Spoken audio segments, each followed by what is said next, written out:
sometimes recruiting and project work can be a bit of a lonely task. Retro process at the end, that sort of reflection process at the end of a sprint is so powerful. It starts to really strengthen that feedback culture within your team, flattening out the hierarchy. What's slowing us down? What's speeding us up? What are some of the problems we need to fix? Almost immediately, you'll see things that you need to put into your roadmap because the team will tell you this is broken. The other challenge is really educating people at the beginning. You do need to invest time in what you want to achieve. You don't really need a tool to kind of drive any of those behaviors at all. Hello, James. How's it going? Welcome to Hiring on All Cylinders. Yeah. Hey, Chris. How you doing? Good. So we're talking about something that we haven't touched upon with anyone at this point. But I've heard about, it's one of these mysterious things that I've heard a lot of talent leaders and people talk about using in their organizations, but never actually got to speak to someone in detail about it. So I'm really excited about talking about this with you. And it's about kind of using Agile within your talent acquisition teams and within kind of recruiting practices as a whole. And I know that you've had some really great experience with it and a lot of success. So I thought we could jump in today, but maybe start by kind of how you stumbled upon Agile and your first kind of step using it. Yeah, I mean, I should make a massive caveat at the beginning. I'm not an expert. My the expert in my team, a lady called Ali, kind of refers to me as waterfall Mantle. So my natural tendency is to kind of operate in that way, and she's worked really hard at changing my behaviours. But our introduction to it and how we've been using it is essentially to make our ways of operating as a team in terms of our project, in terms of our delivery more consistent, but also we've seen some real improvements around the team's development, around their mental health, and actually kind of the quality of feedback that we're getting within the environment. So it's kind of started to add a lot of value to the team. And I think I wouldn't have got exposed to it, I don't think, without working with a lady called Ali Mitchell. So when I started working with her at Huddle, I wasn't aware that she was a qualified Scrum Master, and she brought that qualification over with her, and we incorporated it into the TA team there at Huddle, which was great. And actually now we both work at Mews, and actually we've actually rolled it out across the whole people function, which has really enabled us to see the impact of that at scale, which has been really exciting. Awesome. So when you were at Huddle, was it just kind of you were doing something that wasn't quite working and you wanted to try something new? Like, what was the kind of inspiration point where you felt like, okay, let's give Agile a go? Was it Ali recommended it? Was it you kind of looking for something new? Like, what was that point for you? Yeah, it was, things just weren't working. It was just before COVID, and the team we had there was exceptionally it was exceptionally strong team in terms of recruiting delivery. I think it was a team of about 8 of us who were doing sort of 400 plus hires a year. Wow. Projects were always an afterthought, and actually they were always pushed further and further back in our backlog. My mindset as a recruiting leader was just really reactive. I wasn't thinking about what we needed to achieve because our team was so focused on delivery, and I think consequently our team was always in the red zone in terms of being close to burnout and stuff like that. And that Ali was sort of nagging me in my ear, like, there's a better way, there's a better way, there's a better way. And actually, once we started talking about it, I realized that aspirationally, I mean, I played a lot of sports in my youth, got bad knees now, but I've always liked sort of flat organizational structures, environments where people have a lot of ownership. And actually, we recognized that there was some things that we could quickly put in place that would improve how we were working. So a better idea of the backlog of projects we needed to work on, periods of reflection, understanding the team's capacity and making commitments for that period of time, that actually started to make fairly significant improvements to how we were working as a team pretty quickly. And then actually there's been some really impactful longer term impacts to actually the people in the team. Some of those recruiters have actually become Scrum Masters now, actually, which has been a really nice outcome. Nice. And so it sounds like you were getting, pulled in different directions. You weren't necessarily prioritizing stuff that was important, and this allowed you to do that. So when Ali came to you and you finally was like, okay, I'm going to try this Agile, and it seems to make a lot of sense. Was there like a a way that you kickstarted this? Did you use it as a trial with certain teams? How did you start the process of like rolling this out in your team? Is this something you started with first? Yeah, so we had to get a clear understanding of what we needed to achieve. So we looked at it across our recruiting, kind of our core work, and then our kind of our project work at the same time. So we had to get a clear understanding of what we needed to deliver essentially in both parts, and so needed a backlog of the work we needed to achieve. And then we wanted to decide. Then we decided to look at how much time we wanted to break our work into. So things are called sprints. We started with 1 week sprints, but that was too short term. The team was just constantly just going into pure delivery mode all the time. There wasn't enough time for research, so we decided to go to 2 week sprints, which was kind of the right cadence for us. And then we had to educate the team around some of the ceremonies. So things like backlog refinement, like educating the team on the future work, what we need to deliver, really scrutinizing the work that we're about to pull in. Do we have the capacity to do that? And then doing the sprint planning, which is right. We understand our capacity in the coming sprint. This is the work that we're going to pull down. So that was the kind of the preparation, is like bringing those behaviors, bringing that discipline and that way of working into our cadence. Essentially, there were some skills we had to learn. So, and we were terrible at things like at sizing work at the beginning. we couldn't really predict our capacity. So some of our commitments in the first sort of probably quarter, the first sort of 3 or 4 months, were kind of way off. But as you get better at understanding what your capacity is as a team, what impacts it, actually we got pretty strong at pulling down the right amount of work in each sprint to deliver. And how long did it take you, do you think, to get to that point where you felt pretty accurately, getting capacity nailed? Yeah, I think we were way off in the first kind of 3 or 4 months. If you think each of those is a 2 week sprint, there's quite a lot of opportunities for learning. And we did retros at the end of the sprint as well to kind of seek improvement. So it took, I would say, half a year for us to get to a point where we were consistently meeting consistently meeting our commitments each time. But things would always change, like in terms of kind of, if we had a huge project, suddenly we would be learning, right, okay, we can't pull down projects of this size into our 2 week sprints. Actually, you need to like learn at that point to break things down even smaller. So we lent into epics and things like that, which was another kind of stage of learning for the team. Awesome. I think the sprint idea is really interesting to me, because I think what you see in organizations is they take on work and more work, and they end up doing a lot but not finishing a lot, right? Like it's that seems to be like, there's lots of this stuff happening and lots of work happening, but with these sprints, would it be like, okay, we're working on, how would that work? It wouldn't be finishing a project in 2 weeks, would it? Or would it a certain part of a project? Like, how did that work for you guys? Yeah, so you're exactly right. You can't, if you're doing a project around, I don't know, building out structured hiring for one of your departments, there's no way that you can deliver that within a 2 week period. But what you need to do is say, right, this is the work that we need to deliver, and it's an epic, so it's a huge piece of work. You then need to break that down into small increments that you can deliver in a 2 week sprint. What my reflection is as a recruiter is that as a recruiter, core work will always be your priority. And if you still think of that project as a huge epic, as soon as recruiting spikes, you just push that whole thing back, and it's a really cumbersome beast to then start again. But actually, the thing that you need to get started again after recruiting has spiked is just that 2 week piece of work. It allows you to kind of break it down bit by bit by bit. And that's where the kind of that backlog refinement and that sprint planning piece is really adds a lot of value, because you're just chipping off bits of that work at a time. And it's a tremendously empowering thing for the team to say, right, after 2 weeks, we've delivered that one piece of work, we've shipped it, we've got feedback from our users, right, let's just bring down the next thing. And it just becomes this like this conveyor belt of just shipping smaller pieces of work. Are your team like running these sprints in unison, so everyone's got the same 2 week cycle, or are people like off? They were. So yeah, certainly at Huddle they were, and now at Mews.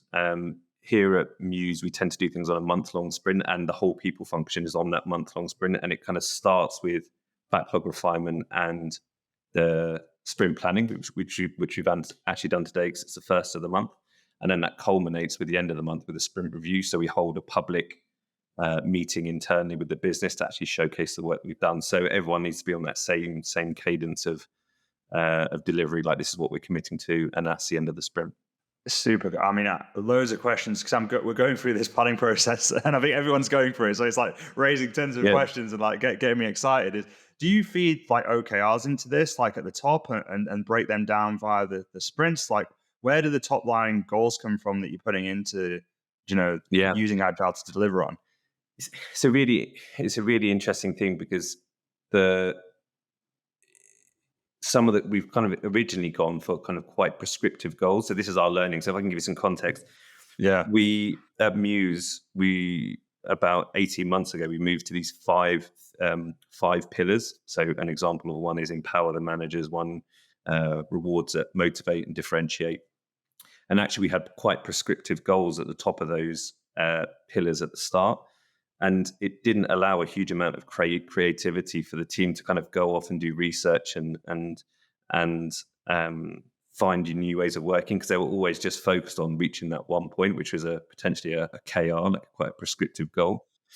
And we didn't have a CPO last year. A lady called Naomi Tricky joined in January this year, who's made a tremendous impact. And she's really challenged us around asking broader problem statements and actually setting questions of like, how do we empower our managers more? How do we create a higher quality of hire? And that means that actually that work never ends.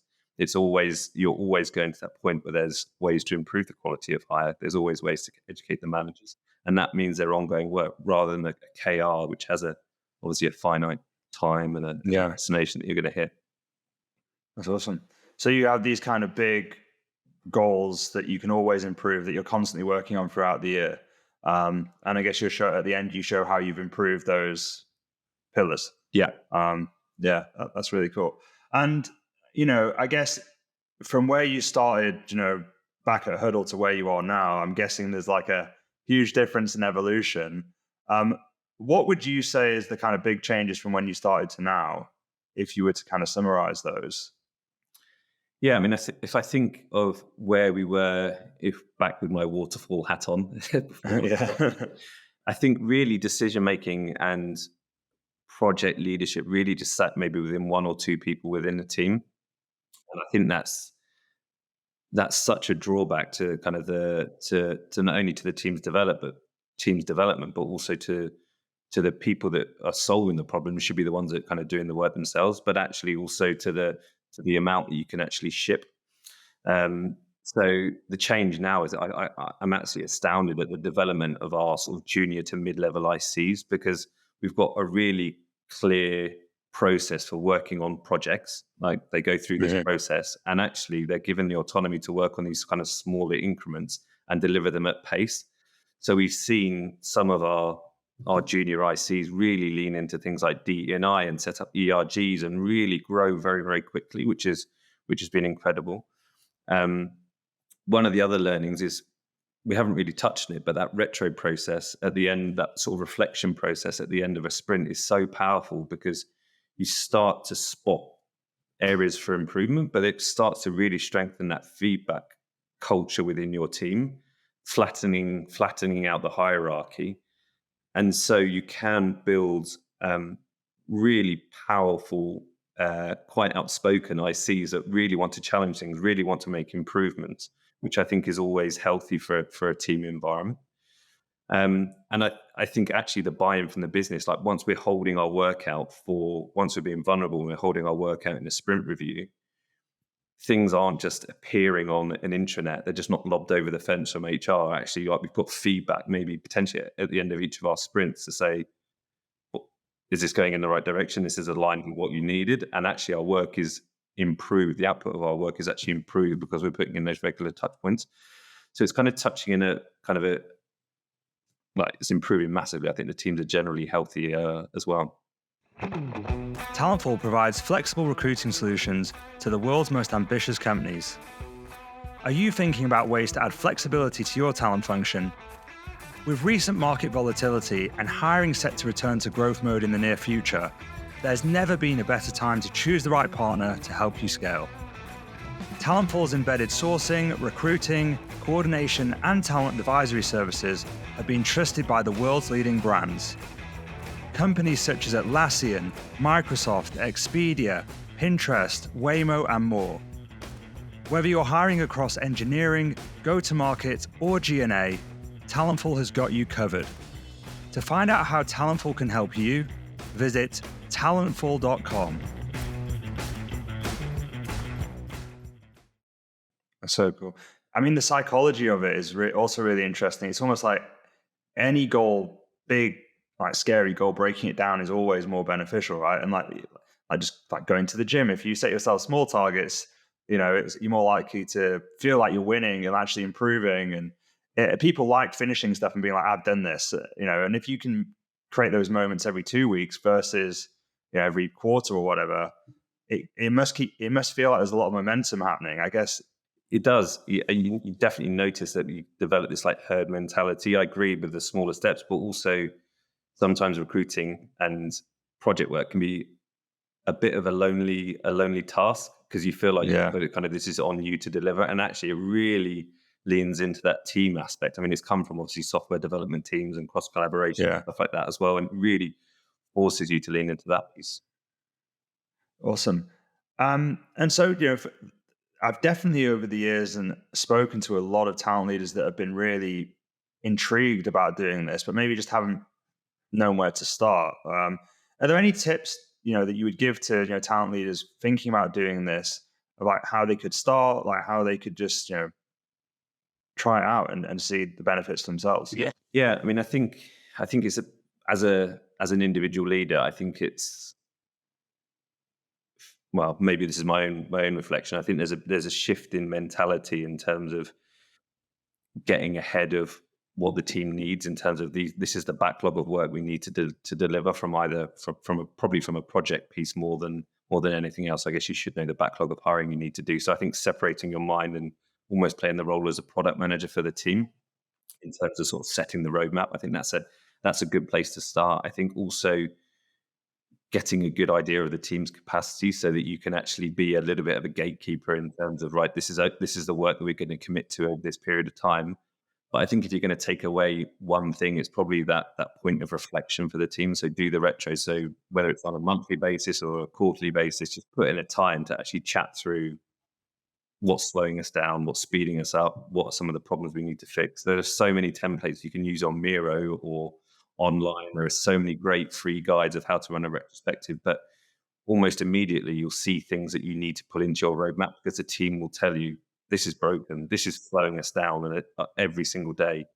And the team will start to get much more comfortable in terms of giving you feedback. Once they start sharing feedback publicly in that type of setting, as long as you keep nurturing it and rewarding that behavior, it becomes a really powerful thing. So if you're going to start anywhere, I'd say start with that.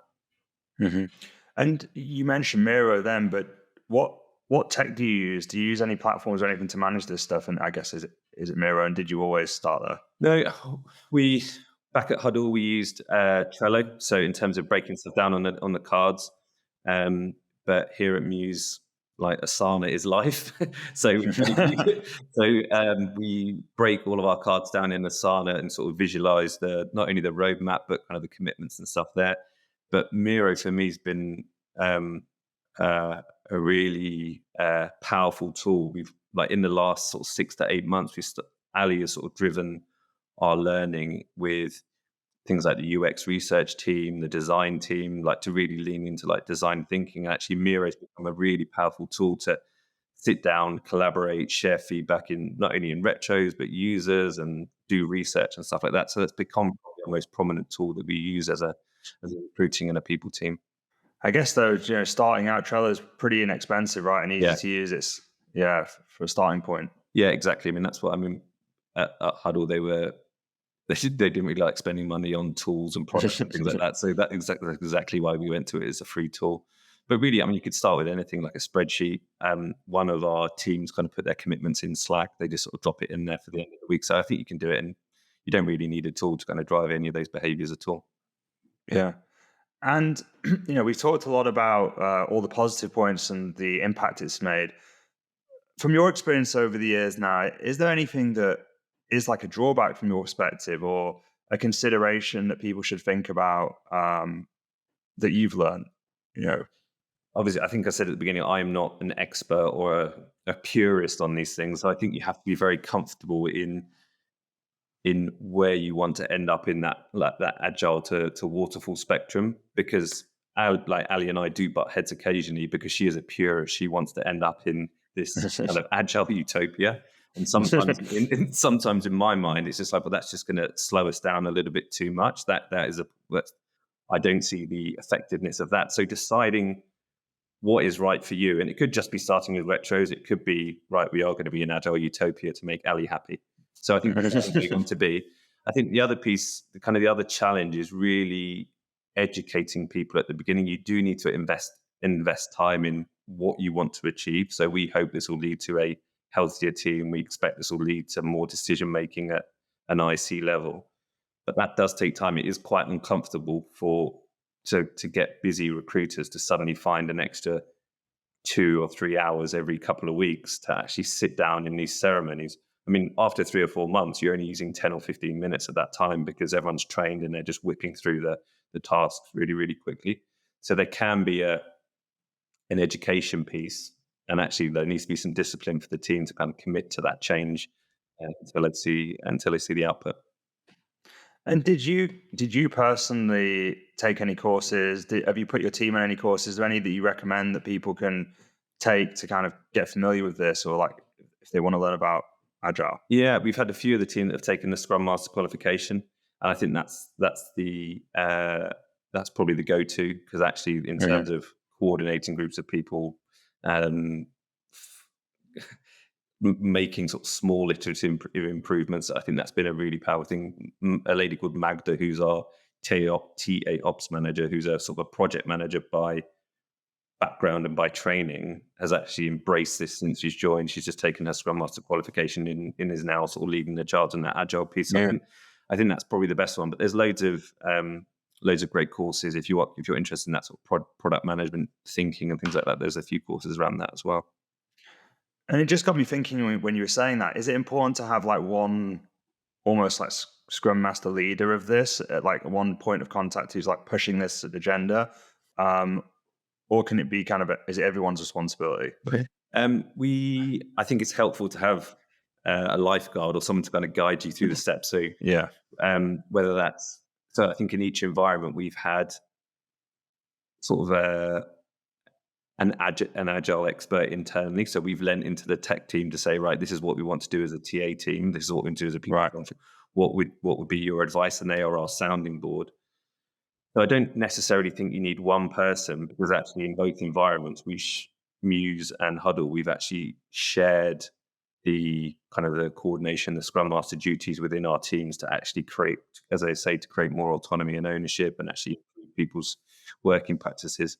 But I do think you need one person that has more knowledge, can kind of challenge your thinking and actually see where you're slipping into bad habits. Because I don't think naturally agile fits in with the recruiting part of our role. It's really, really hard to do that. And we've tried it at Huddle, and actually at Mews, we haven't incorporated our recruiting work into the agile space. It's all been purely about the project work.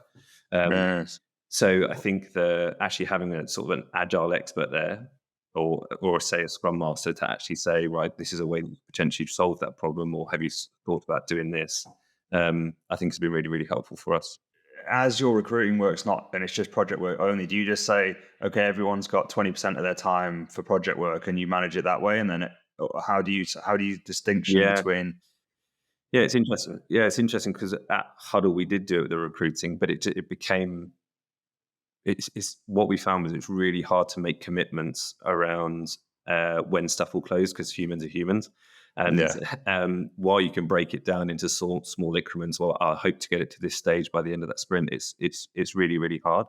Yeah, how do you distinguish? How do you portion kind of time for project versus recruiting? Is that It's hard, because if you try and put a prescriptive rule into it, it will just get, I think for a busy recruiter, it will just get pushed to one side. So what we try and do is empower the team to say, right, project work is important for your development. There are passion projects that you all have, whether it's employer branding or DE&I. And what we say is, here is our project backlog for the team. Put your name down on the projects that you want to be involved in. And if your capacity allows it, if you're comfortable, then we encourage you to get involved in that project, either as a leader or a contributor, or even just to be informed and be part of the sprint review. Because if I tried to tell some of my go-to-market recruiters this year, hey, you've got to find 20% project time, they probably would have told me to do one. Whereas actually some of our recruiters have been able to really lean into that work more than the 20%. Actually, some of their volumes have been slightly lower. So I think it's a great time. I think the great tool in this is actually the team have visibility on what work is coming up. So even if they haven't thought that much about, right, I want to be an employer branding specialist or a D&I specialist, actually there's a really low barrier to entry for them to get involved in some of those projects and just start that development on their side.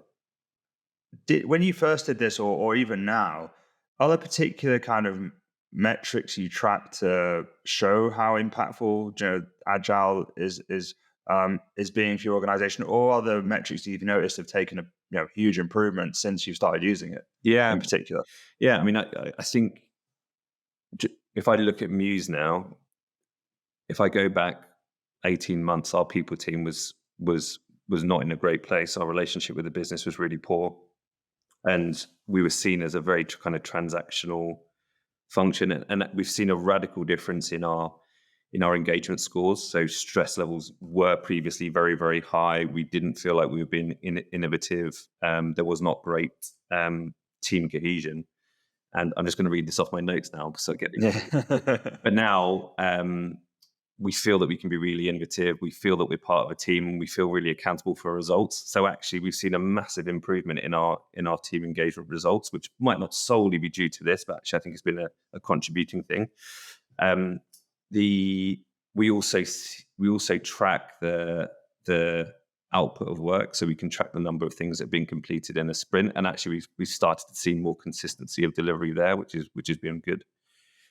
But also, I think if you look at maybe the more anecdotal feedback, if I look at some of my or some of the IC2s, IC3s, so junior to mid-level individual contributors within the team, they're doing work that I don't think they would have even been close to doing sort of 6 to 12 months before that, because we've been broken stuff down into smaller things. They've been given a great structure and a great environment to work on. Ali's done a phenomenal job in kind of coaching them directly in terms of how to deliver projects. So we've seen a massive improvement in that, massive acceleration in that development piece.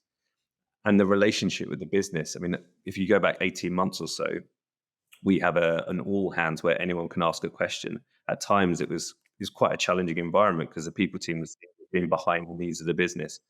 But actually the volume of questions now is much reduced, but it's much more positive in terms of where are we going now, as opposed to when is this going to be delivered. Awesome.